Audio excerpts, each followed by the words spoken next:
Welcome everyone to Monday Match Analysis. I'm Gill Gross. Always something special doing this show immediately following a Grand Slam, and congratulations to Novak Djokovic on his 15th Grand Slam title. He made a statement. It was comprehensive. It was impressive. A 6-3, 6-2, 6-3 win over Rafael Nadal. I'll spend most of this video digging into that match, talking about what happened, talking about what we can infer about the rest of the season from that match. First, I'll give my thoughts. Then, I left it to you guys to give me some questions, some comments, and there are so many good ones that I can't wait to answer. I answered any single comment that got 3 likes. I'm going to answer it. That's how I did it. And for the rest of them, I'll reply to them after I'm done with this video. Then, at the very end, I'll do a quick French Open power ranking. I always like to start by finding some historical context for these matches. What can I compare this kind of match to? Has this ever happened before? What first came into my head was, this is kind of like 2008. This is kind of like when Rafa destroyed Federer in 3 blowout sets to win the 2008 Roland Garros title. In the sense that a match like this makes a very strong, powerful, lasting statement. Not only in a rivalry, as that was kind of a point in the Federer-Nadal rivalry, where it was kind of like Rafa saying, Fed, I don't know if you're ever going to beat me on this in this tournament. But also just in the grand scheme of the landscape of men's tennis. Once again, Rafa saying, hey, I'm the king of clay, and I'm about to show that. I think this was Djokovic's version of that match, because we were all expecting, or most people were expecting, an ultra-competitive match, and Novak instead decided to make a statement. Before I talk about forehands and backhands and serves and volleys, I want to talk about something that I didn't talk about in my preview. And some people commented, why aren't you talking about this? And the answer to that was, I didn't think that this was going to play a role in the match. Well, guess what? It played a huge role in the match. I'm talking about the mental game. Djokovic came out onto the court with an incredible calmness, and it showed in his play. He was playing, and you have to understand, playing the first couple games of a Grand Slam final is almost always an incredible nervous time for a player. The first couple games are normally safe tennis or sloppy tennis, one or the other. Very rarely will someone come out onto the court at a slam final and right off the bat play blistering tennis. That is a very rare thing. But somehow, Djokovic was so calm that he was able to do it. And on the other side of the court, Rafa seemed overcome with nerves. Why? It's hard to say. First of all, Rafa does that sometimes. He comes out very nervous. I'll talk about why maybe he wasn't able to recover from a nervous start. Nervous starts, nothing different for Rafa. Why was this maybe even worse? I don't know. Maybe it's because he hasn't played a close competitive tennis match in over 4 or 5 months. I don't know. Here's the thing, though. The reason he could not recover mentally was probably because, one, Djokovic's level was scary, and that probably sucked the belief out of Nadal. And 2, he hasn't beaten Rafa on a surface that isn't clay since 2013, that US Open final. And I think a combination of those things made it so that after that start, which was a pure dominating start by Djokovic, the reason Rafa never got his head really back into the match was probably had a lot to do with Djokovic's level, but also probably had a lot to do with their recent history.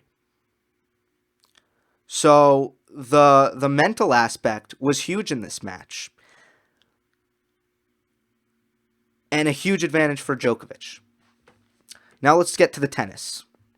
I have 3 video clips that I want to use to kind of outline some points.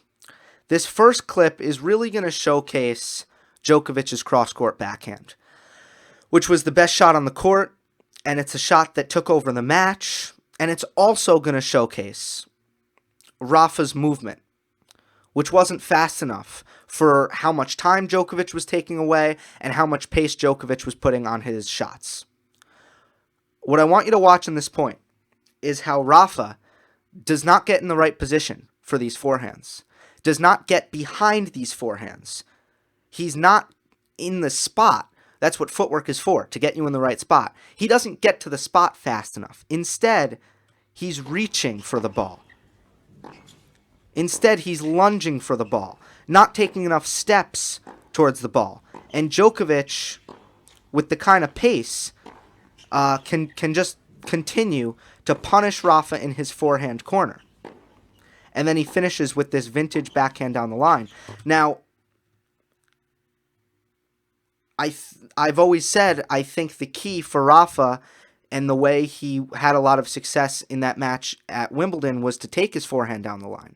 He can't take his forehand down the line with any kind of conviction or effectiveness if he's not in the right spot to play the ball. And Djokovic, in my opinion, was hitting this his backhand cross court with at the next level of pace and authority. It was such a penetrating shot. And I also think Rafa was slower. And I'm not really sure why. It might have been nerves, especially this early in the match. It very well could have been mental, just being confused out there, having slow reactions out there.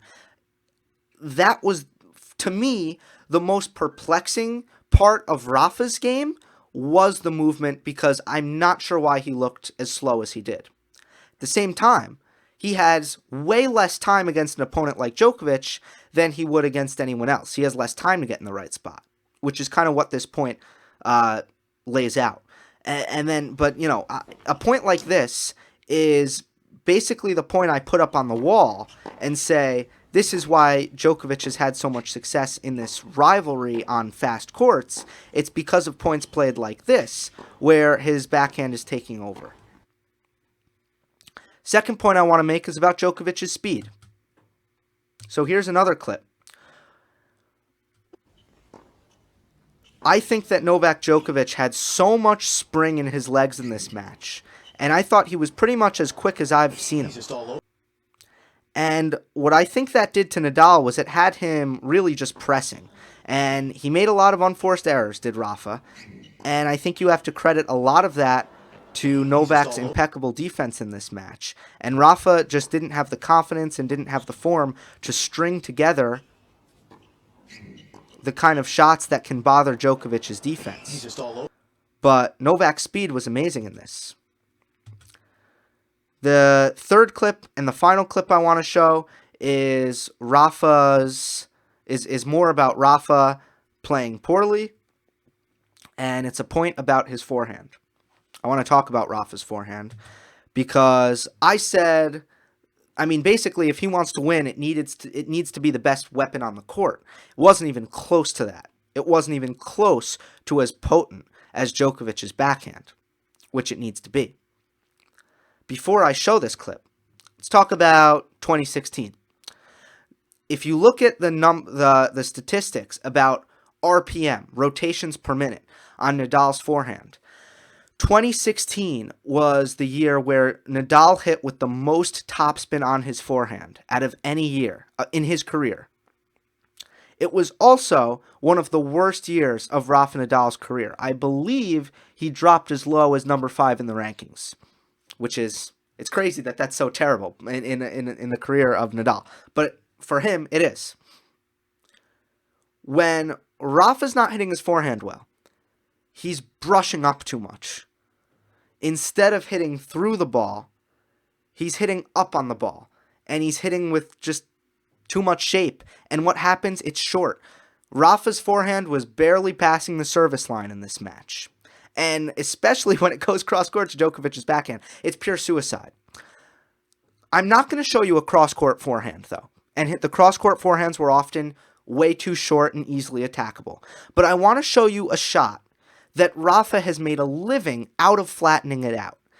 Rafa's most flat forehand is inside out. It's when he runs around it, and he normally finishes not over his left shoulder with the buggy whip, which he does more often cross-court. He almost always finishes low over his right shoulder.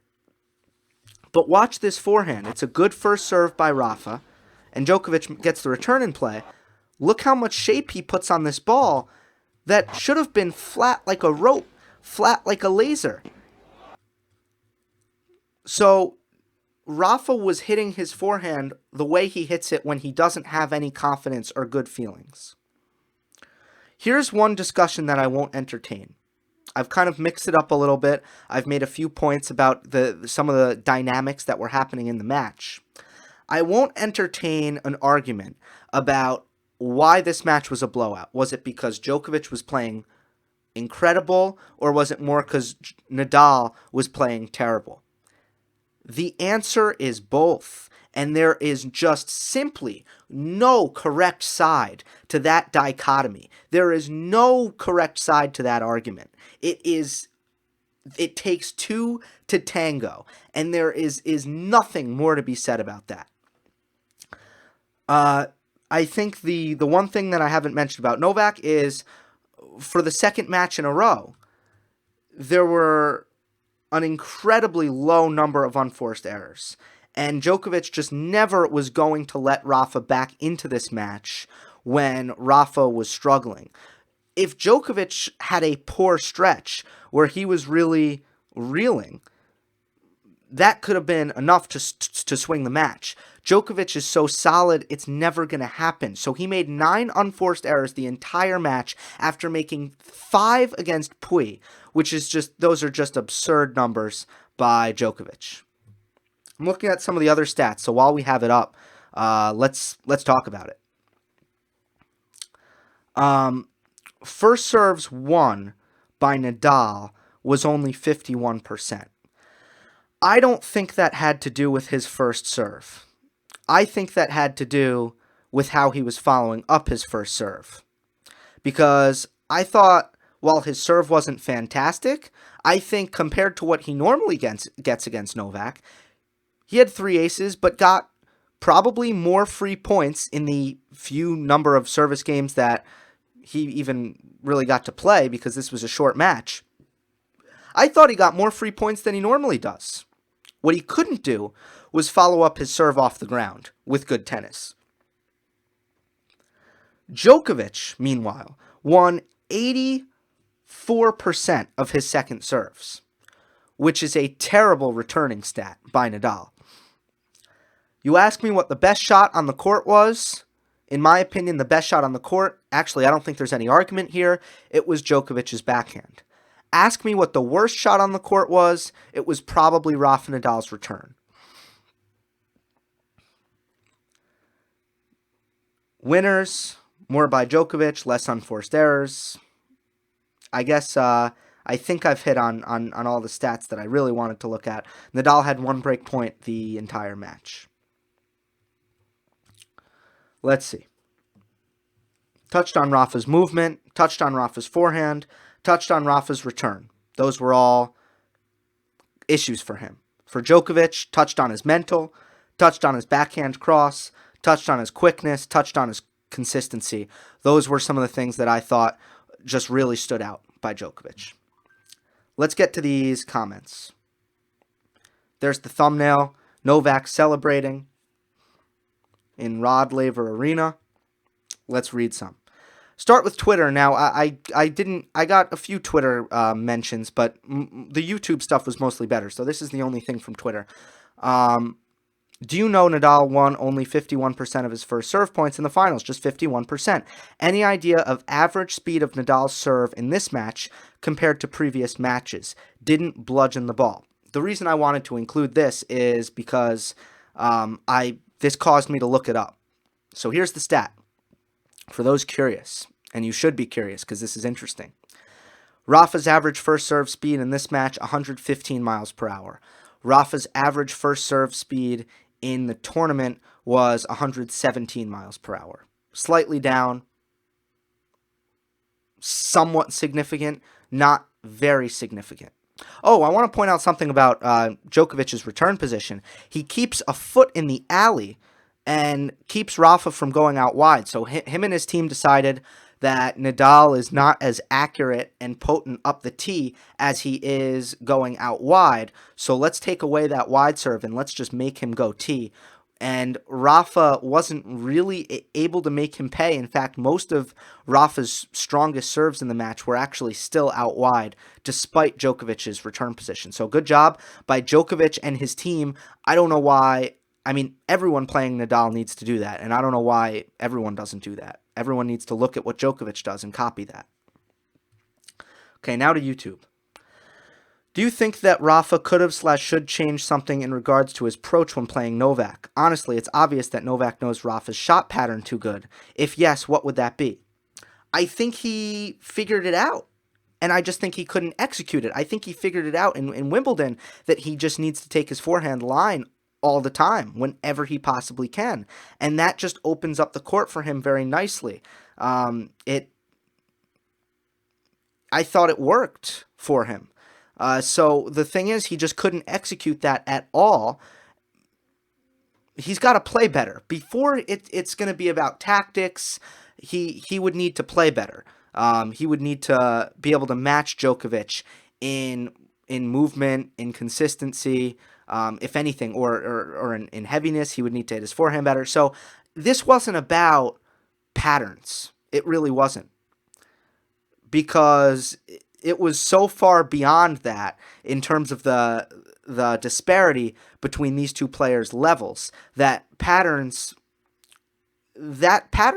play a big part when the levels are similar. When the levels aren't close, any pattern Djokovic could have won. Any pattern. I told you didn't observe the mental aspect. Djokovic owns Nadal. Nadal lost this match in the locker room. Please speak a little more about this.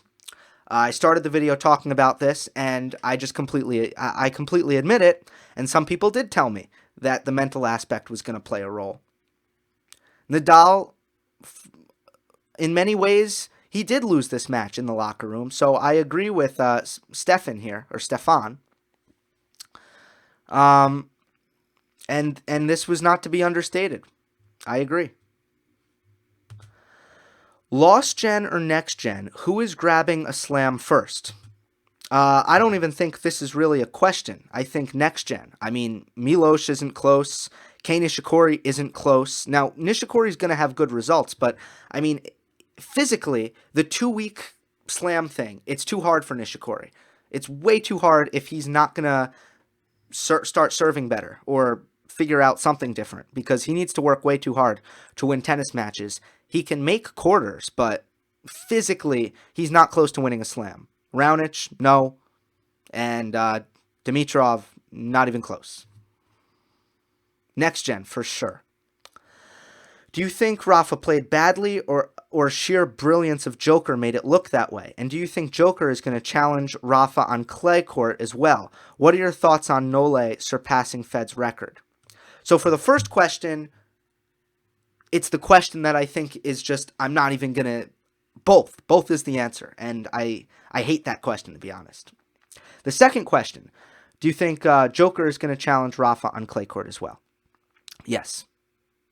You'd have to be crazy to think that Djokovic wouldn't, at this point, challenge Rafa. In fact, I think if the match was played tomorrow, it's an important point that it won't be played tomorrow. And I think Nadal needs to hope that he gets to play Djokovic on a Masters on clay, because he needs to wash this taste out of his mouth.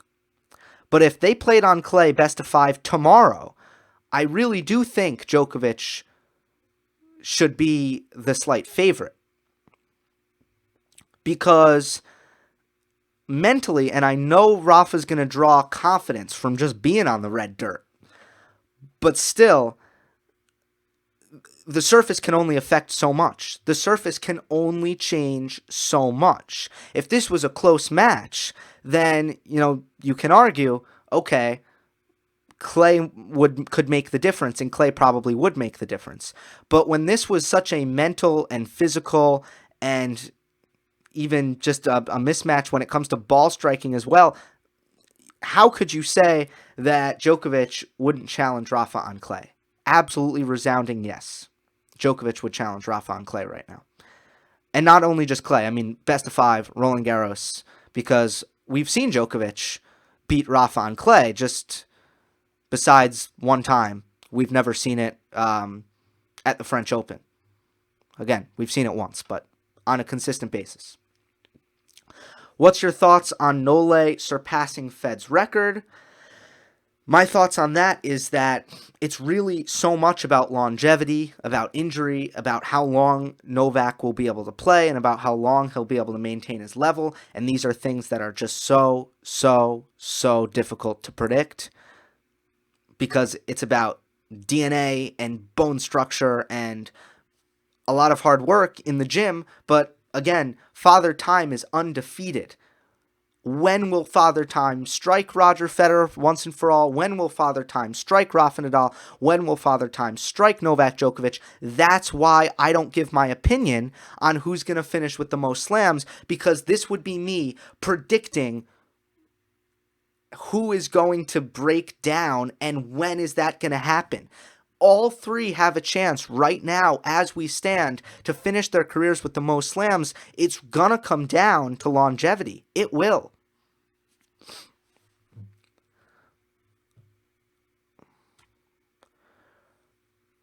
Do you think your analysis was maybe a little bit biased towards Nadal because you got excited with the new aspects of his game?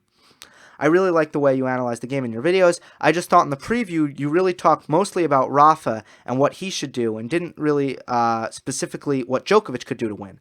I didn't think you were purely objective toward both players. And how much do you think the rivalry changes during the clay? I try to talk more evenly about most players. I know I failed to do that in the final preview. I did talk about how Djokovic could win. I talked about how there's way more margin in his game. I talked about how the game plan that Nadal is trying to, or I thought he needed to execute, is much higher risk, much more difficult to pull off, requires much more spectacular shot making, where Djokovic has a much more higher percentage path to winning tennis. So I think that there's 2 kind of ways I would respond. So one, I think it was just a shorter explanation of why Djokovic could win, and I thought Nadal just took me longer to make my point. The second thing is Nadal's the challenger here. What does Djokovic need to do to win?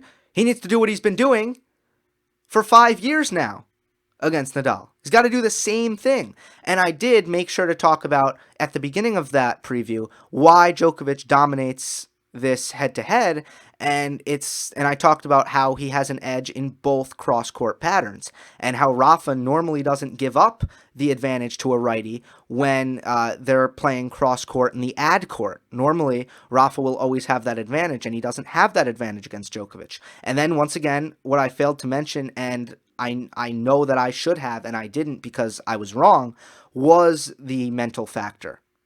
Where, Rafa's incredibly mentally strong, for the most part, which is why I just thought, okay, it evens out.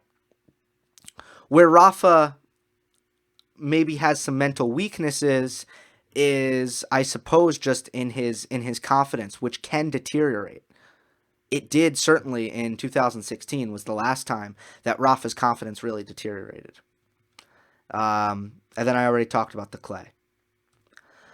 Hey, Gill, please tell us about the French Open. Do you think Djokovic has a chance against Nadal? Yeah, I do. I mean, what I'm going to do here is I'm going to keep doing this French Open power ranking. And right now, I'm going to put Djokovic at number 1 because I think if they played tomorrow on court Philippe Chatrier, I think you'd have to favor Djokovic if they played tomorrow. So that's why I'm going to put Djokovic number 1 right now. But as the clay court season progresses, I'm subject to change. Remember, in this tournament, I, at the beginning of the tournament, picked Novak Djokovic to win. But I would have been lying to you if I previewed this final and I said, I'm sticking with my pick, because I didn't believe that. The one thing I will, of course, always promise to do is be 100% honest with you guys. So just like my pick changed after being just convinced by Rafa's overwhelming form leading up to the final.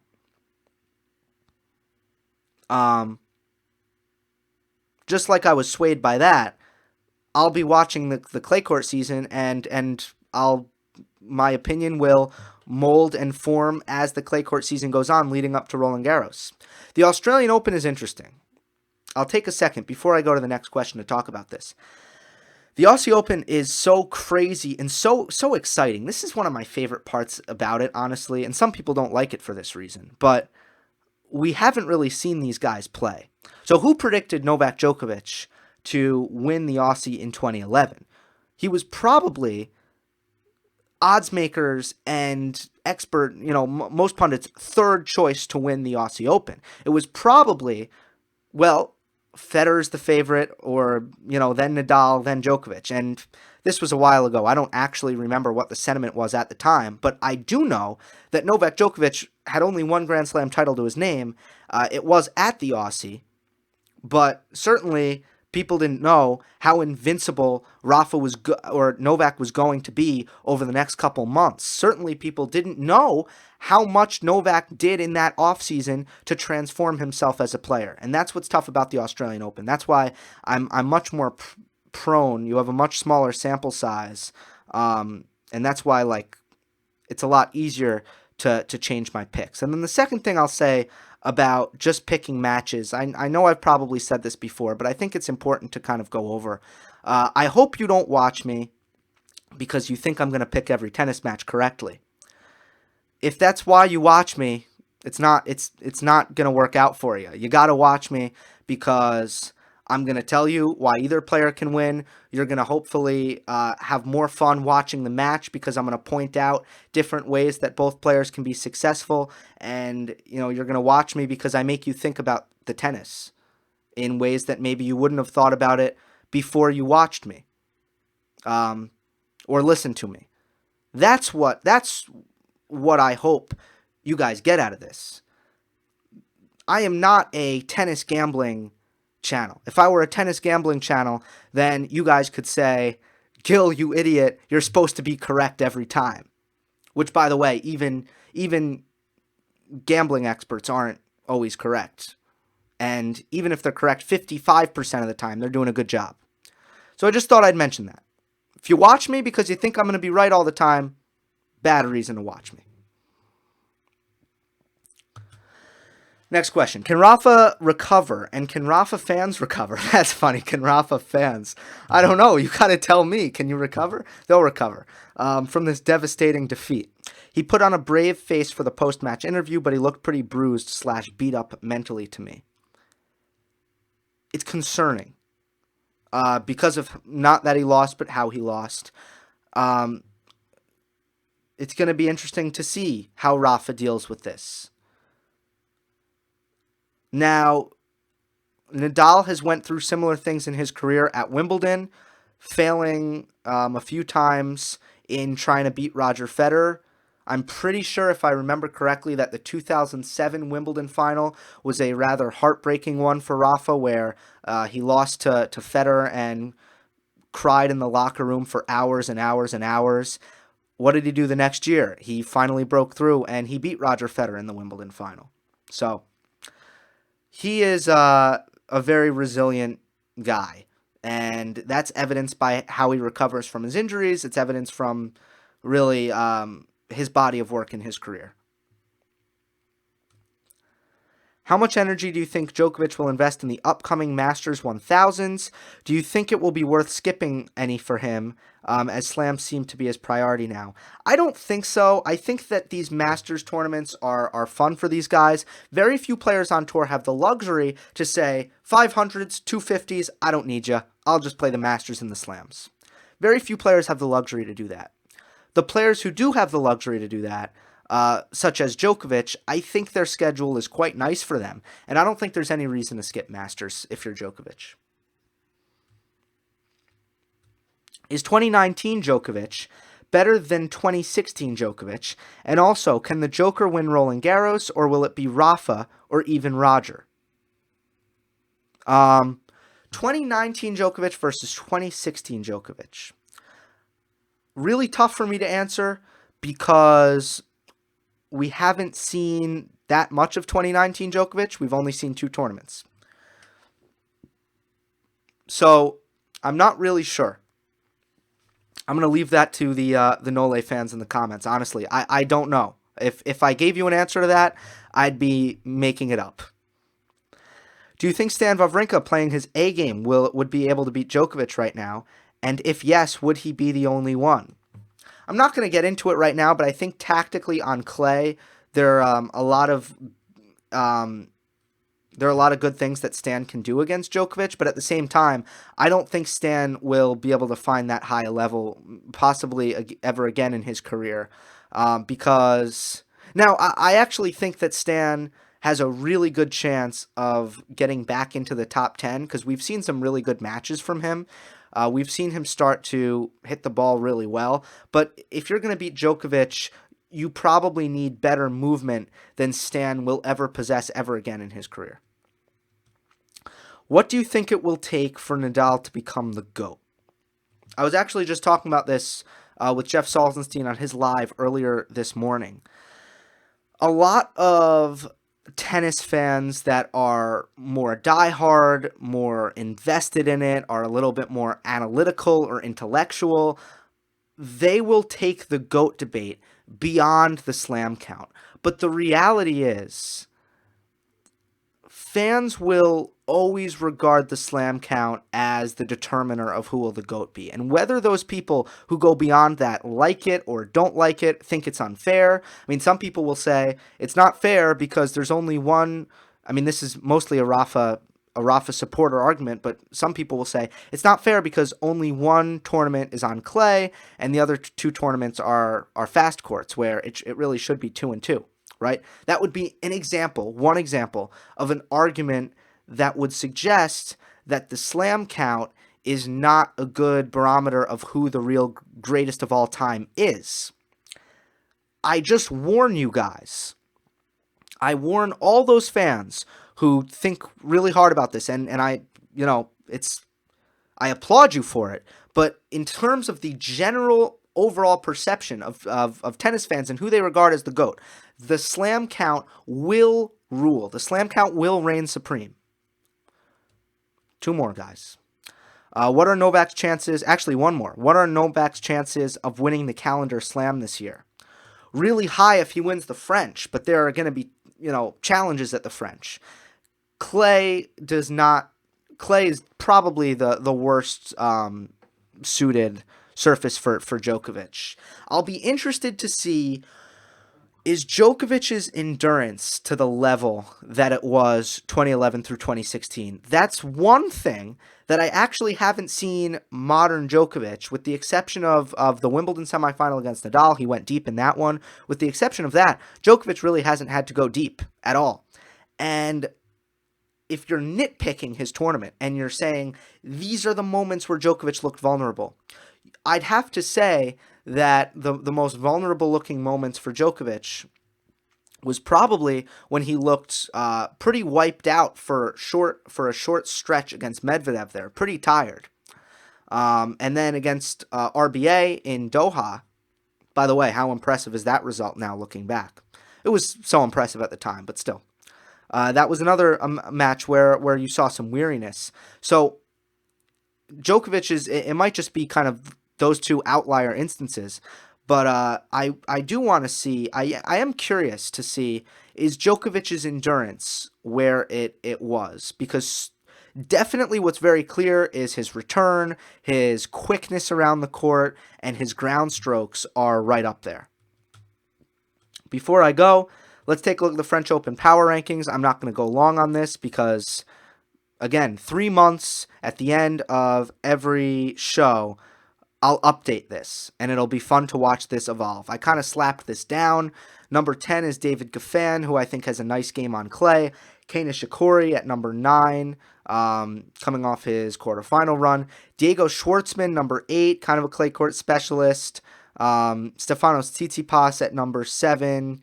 Obviously, has had some really good results on clay, made Barcelona final, and was so impressive at the Aussie. Marin Cilic at number 6, mostly a product of just his Grand Slam consistency and his general level. Sasha Zverev at 5, I still think clay is his best surface.